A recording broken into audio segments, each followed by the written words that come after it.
Scorpio, hello there, my beautiful friends. We're going to do your general tarot reading for mid-August 2025. Thank you so much for joining me today. You know I appreciate each and every single one of you.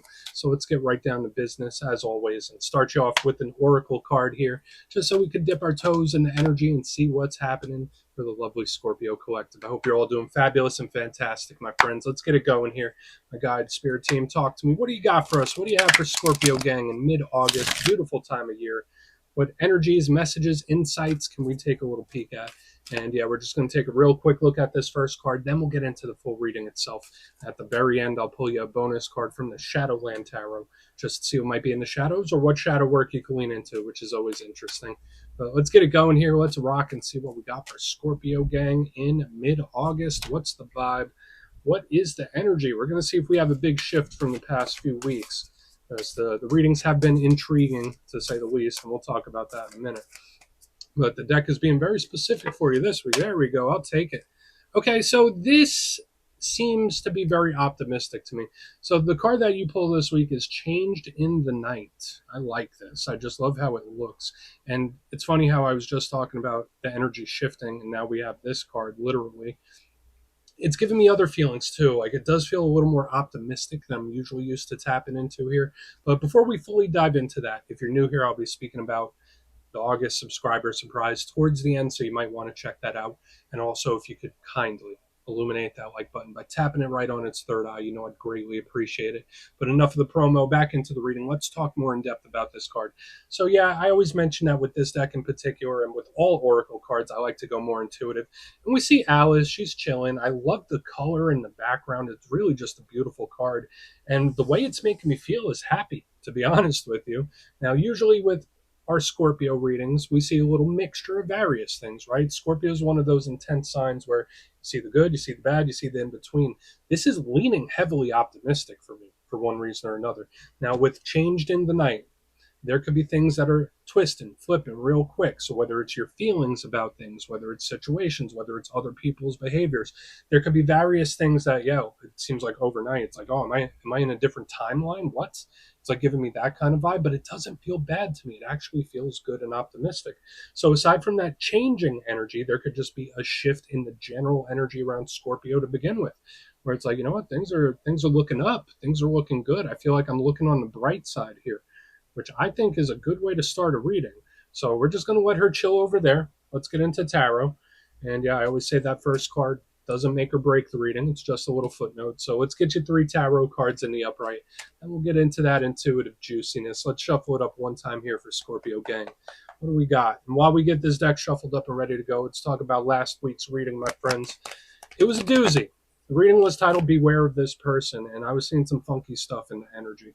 And especially with Scorpio readings, I do keep it very cut and dry. To me, it felt like someone that was doing something but pretending like they're not, or it just felt really peculiar to me, and that there could be someone that you really need to keep a close eye on.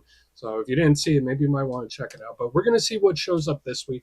As you know, energy is very fluid, never set in stone, so only take this how it hits for you, because we could be looking at your vibe or somebody else's, right? Let's get it going. 3 cards for Scorpio. What do we have in mid-August, please? Hierophant, cool. You see, now this card's like the antithesis of what we have here, because this card's all about change, but the Hierophant is all about stability. So we're going to need to look at this much further, but let's get him tucked in there. It's only the first card. Yeah, good. 7 of Cups, options, choices, paths, a lot of mental energy as well. Let's get one more. What do we got for Scorpio gang? 6 of Pentacles, good. Listen, my friends, I'm feeling an optimism that I don't normally feel in our readings here. And for any of you that are new here, I'm not talking down on Scorpio, because I am part of the collective. It's my moon sign. And I already mentioned that usually in Scorpio readings, I get the big picture, right? I see the positive, the negative, the in-between. This reading this week so far is leaning heavily optimistic for me, for one reason or another, which is making me happy. Now, let's go through And I'll give you the classical meanings and archetypes. Then we'll get into the juicy intuitive stuff. But at first glance, it all starts with the elements, right? Because the elemental mixture is it's complementary to Scorpio energy. We have a lot of earth, right? So we have the Hierophant, we have the Six of Pentacles. These are cards that connect to the material areas of life. So they speak about money, finances, investments, work, living situation, home, family. So the material world around us, and they're pretty optimistic looking, to be honest with you. I mean, yes, earthy energy could sometimes be a little too heavy, a little too stuck. So watch out for energy like that. But I don't think it's going to stay that way because we have water, the Scorpio power element, right here in the center. And that's the realm of feelings and emotions. The inner world is very rich, it's very vibrant, especially with this card. And I always say when we mix earth and water, that's one of the best elemental mixtures in the deck. It represents blessings and potential. So I'm feeling pretty optimistic. I'm going to try to not get too optimistic until we clarify everything, but it's looking pretty nice, Scorpio. So let's go through and build this out piece by piece. Position number one, the Hierophant, represents Taurus. That is the zodiacal opposite to Scorpio, the yin to the yang, right? Now, this card is very in depth. It's very detailed. It means a lot of different things. So I'm just going to throw out a bunch of potential meanings of the Hierophant. If this does not represent a Taurus in your life, the Hierophant could represent authority figures, bosses. It could represent power structures. Think organized religion, churches, corporations, governments, things like that. This is a strong card of tradition. So it's within the box. We've always done it this way and we will always do it this way. That's the type of energy that this card brings. It is also very spiritual. It has that spiritual side where it can represent ritual, it can represent worship, it can represent spiritual journeys and such. So you see what I mean? It's a very strong, powerful, ingrained type of energy. When we get to the challenge of the Hierophant, it could be an energy that's too set in its ways. It could be an energy that feels stuck. So, yeah, sure, sometimes it can be problematic. It can be a problem if we want to frame it that way. But sometimes it's just unchanging, right? It's like an antique of sorts or a historical building. I'm just trying to throw a bunch of things so you get the vibe of this Hierophant.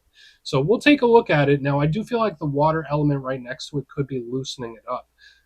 Because for some Scorpios, especially speaking about change, like we saw in the very first card, some of you might be looking to change up something big where, it's kind of been this way for a long time. Maybe I should explore something because we have the Seven of Cups. Beautiful. This is a card I like to call the menu board of life. And we see this individual, they're standing there looking up at all the cups, thinking, which one am I going to choose? They are all there for my choosing. It's a card of options, it's a card of paths. Beautiful stuff. So again, if you feel like you don't have many options, you probably have a lot more than you think, or there's going to be more coming in. Now, this card can also be very cerebral. It is a big card of manifesting and visualizing and bringing stuff to you. It just has so much potential. That's the one thing I like, but it can be daydreaming. It could be fantasizing. So for some of us, we might be in our heads a little more so than normal. We might be doing a lot more thinking than we usually do, escaping into fantasy land, so to speak. And there's nothing wrong with that. I would say the challenge of that could be overthinking. The challenge of this card, overthinking, over fantasizing. Sometimes it could be someone in fantasy land where, like with the Hierophant, which is the real mundane day to day, we have the Seven of Cups, which is like a mental escape of some sort. And I don't want to frame it just like that. Some of you, this could be representing a change. Now, moving to the very back end, we do have Six of Pentacles, beautiful. This is an open, giving type of card. It's very charitable. So when I see this, I think I want to give my energy to something, or it's just wide open and it's equal, it's balanced in its best form. For some of you, maybe you want to give back to something. Maybe you want to do some charitable work. Maybe you want to have real effects and change on people in this world. This is a big card that connects to that. It is one of my cards of gift giving. It is one of my cards of just putting energy into things. So whether that's a relationship or work, the Six of Pentacles is just giving it all. Right now, in the challenge, this card can represent something that's a little unfair, where you might be given too much. Maybe you're not given enough. Maybe there's a dynamic where it's not quite balanced. Maybe you're worth more. It's things like that. Like we think of a scale in relationships. So it's going to be intriguing to see how all this plays out. But when I combine all these cards together, I feel like to me, it's like I'm adding something to my life. I'm increasing, I'm expanding. So I want to dive deeper on all this, Scorpio. Let's do it. Let's jump in and clarify. Okay, let's get a good shuffle here for Scorpio gang. What is happening, please? And yes, this is where I go intuitive with the message, which means I just tell you how it feels to me. So feel free to do further research or rely on your base knowledge of tarot, because as you know, every single reading is about the reader's interpretation, and I'm just giving you mine. Let's go in on the Hierophant. Oh, and yes, if you're a reader yourself, please feel free to play along. That's why the box is here. If you're feeling any messages you want to give to Scorpio, you can drop it in the comments. I don't mind at all. Okay, let's see what's happening with Hierophant here, please. What is happening with Hierophant? So there could be something that seems like it's all quiet, like nothing's really happening. I would say watch out for boredom, and I'm not saying that's definitely the case with what I'm seeing here. And it could also be spirit telling you to keep something in your life as well. So we have this odd energy that's shown up here. Three of Wands in reverse. Usually this is a card that represents a manifestation that's just within reach or something that's just about to happen. So when I see the Hierophant with the Three of Wands in reverse, it's like, yeah, regular day. Like it seems like a regular routine day, nothing out of the ordinary. That's why I'm like skeptical about what's coming up, because it's like usually the quiet before the storm. That's how this is kind of presenting itself to me. It's like it seems very quiet, very mundane. It seems like nothing's really moving, nothing's really changing. I don't think that's the case. The Three of Wands could also just represent, like, you know what, maybe there's something. So whether it's behavior, whether it's a person, whether it's an item that spirit's like, no, you should keep this. There's something that spirit wants you to have, wants you to keep. Okay, so just keep that in mind. I don't know what it could be, but it is showing up here. Now, don't be fooled by the quiet. That's another thing I really feel like I need to mention, because sometimes the Three of Wands in reverse, especially under the Hierophant, could get a little frustrated by things. To me, it's like, don't be fooled by the quiet. Because let's just keep moving. Let's see what shows up, because the energy does start moving. I know it. I know it. So why is the Seven of Cups here?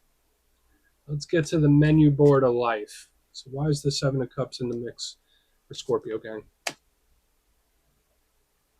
Quick. And it's like you don't even need assistance to do it. All right, so there could be various things. I got a similar thing. I think it was in Cancer or Pisces, where it's like you wake up. I may have even said it again in the very beginning of this reading. It's like, am I in a different timeline? It's giving me that kind of vibe. It's like, whoa, okay. Um, Seven of Cups with the Three of Pentacles in reverse. So you might start noticing like changes in behaviors of people, changes in situations, and it's like it's already set into motion. That's the energy that's showing up to me. There is a change coming, that's for sure. Because the Three of Pentacles, and notice we got double threes, we got karmic cards, spiritual cards, heavily tied into spiritual energy this week. But the Three of Pentacles in the upright, to me, usually represents group dynamics, or it could represent help, assistance, or work. When I see it in reverse, it's effortless. It's an energy that just seems to do what it does, just seems to drop in your lap.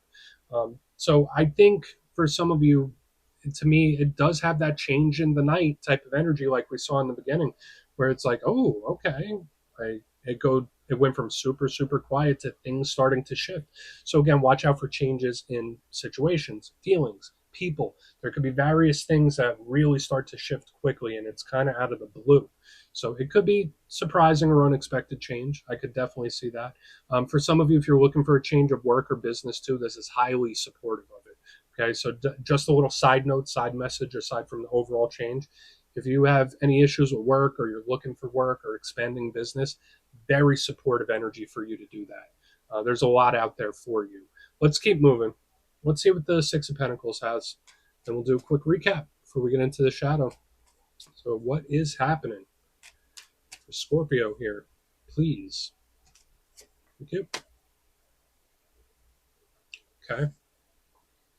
All right, so the Five of Swords is very peculiar in this area because it's totally different than the Six of Pentacles. Because this energy on the top is very giving, it's very open, it's very selfless. This energy on the bottom could be a little selfish. So there might be something where Spirit's telling you, like, maybe you're giving a little too much, or maybe Spirit wants you to tone back on something a little bit. That could potentially be a message. Now, the Five of Swords is also extremely determined. to see something through. So if there is something that you're dealing with, there's something you're desiring, something that you want, Spirit doesn't want you to give up on it. I'm seeing it here in the front. I'm seeing it here in the back. It's like, if you want it, don't give up on it. See it through. There's also this other energy, and I don't want to get too like grandiose and get on my, I don't want to get on a soapbox and start pontificating and stuff like that. But there's something here about not letting the current circumstances or the world change who you are on a fundamental level. Okay, as we all know, life can be cold sometimes. Life can be hard, and that's what this card represents. Um, and it could change people over time, right? It can make us jaded. There's something here about Spirit saying, like, don't let your circumstances or don't let life change you. Um, there can be change, yes, but don't let it change who you are fundamentally as a person. That's what I'm seeing here. So again, I know a lot of different messages. A lot of them are probably out of nowhere. Who knows if it's even going to resonate? But you just take what hits for you. So there's shifting energy. There's a lot of stuff here, but let's go through and do a quick recap. Then we'll get into the shadow card. So yeah, change is the name of the game for the most part, especially up here in the front. If you kindly look in the box, position number 1, we have, talk about pontificating, we have the Hierophant, right? The Pope right there with the Three of Wands in reverse underneath it. So I did say there might be something that Spirit wants you to keep in your life. So you do some reflection on that, whether it's a person or an item or a situation. But I also get this very quiet, mundane type of energy, like the calm before the storm, where it's like, oh, just a regular day, like nothing out of the ordinary. But then it seems to just shift out of nowhere, right? Because then we move over to the Seven of Cups, Three of Pentacles in reverse. It's like, did I switch timelines? Am I dreaming? So watch out for subtle changes in people, changes in situation, changes in things you feel. I feel like it could be, it could be a lot of things. I don't feel like it's minor either. And then there was also this message for some of you, if you're looking for new work, business opportunities, stuff like that, the energy is highly, highly supportive here. Now, moving to the back end, we have the Six of Pentacles with the Five of Swords in the upright. The first message that came through was Spirit saying, like, hey, maybe you're being a little too nice. Maybe you're giving a little too much to something. Maybe tone it back a little bit. That could be a message. And then there's also this vibe of like, yeah, there's things that could change in your life, but don't let it change who you are fundamentally as a person, right? Like, stay you, stay authentic to yourself. Because the Six of Pentacles, Five of Swords is like, I will not become jaded. I will not let this experience change me. So please take a screenshot if you want to look into it further. Let's see what's in the shadows. Okay, let's get a good shuffle here for Scorpio gang. What is happening? Please. And yes, this is where I go pull you a shadow card. I like to get you one at the very end. So we're just going to see whether it's something within you or something you don't quite see. Shadow cards don't always have to be a challenge. They could be a good thing too. So let's get you one. What do we got? I feel like I need to shuffle it one more time. So that's what I'm going to do. Oh, and yes, if you made it to this point in the reading, please feel free to check out channel memberships. I'll put a link for it in the comments below. It's a beautiful way to support the channel, and I have much love for all my channel members. Okay, let's get this going here. What do we got for Scorpio gang? Thank you. High Priestess. Yeah, so it doesn't surprise me that we do have more spiritual energy starting to show up here. And the High Priestess is a card that is very comfortable in the shadow portion. She could represent, remember, she's the matron of psychics, intuitives, tarot readers, dreams, visions, stuff like that. So most Scorpios are energetically sensitive to a point, but just know that it could be heightened when she shows up as a shadow card. Your intuition could be trying to tell you something. Your radar could be pinging for whatever reason when the High Priestess shows up in the shadows. But there could be something here about ritualizing too. So that's very particular, right? Because we have this energy in the front end. It's like, no, maybe there's something that you should keep the same or keep in your life. And then there's energy around ritual, and it's showing up again. So I'm not sure how your daily ritual might affect you, or maybe spiritual rituals you do. I would say the only thing that is a rough shadow with the High Priestess is sometimes she could suppress things, and sometimes she keeps things quiet when she shouldn't. So for some Scorpios, maybe there is something that needs to be addressed. Like, this energy can be secretive. So that's just something to watch out for. But we're just going to put her down right there. Scorpio, that's what I got for you this week, my beautiful friends. Don't click away just yet, though. I'm going to give you the details of the August subscriber surprise. If you would like further insight on your situation, you'd like to have a little chat with me, you can book a personal reading with me on my website, mastermetaphysics.com. The calendar for August is up, so you could go check out the availability over there. But for the August subscriber surprise, I'm giving away 3 copies of one of my most favorite decks, the classic Gilded Tarot Royale. It's beautiful, and it's definitely one of my go-to decks. So if you'd like to get your name in for this, it's 2 simple things, as always, my friends. First, you must be subscribed. And second, we have a very easy question this month. Out of all the tarot cards in the deck, which one is your favorite? Is it the one that attaches to your zodiac sign? Is it one where you just like the art? You can put that answer down in the comments and you will be entered to win, my friends. And as usual, the winners will be announced in the community tab at the end of the month. My friends, much love, and I'll see you soon.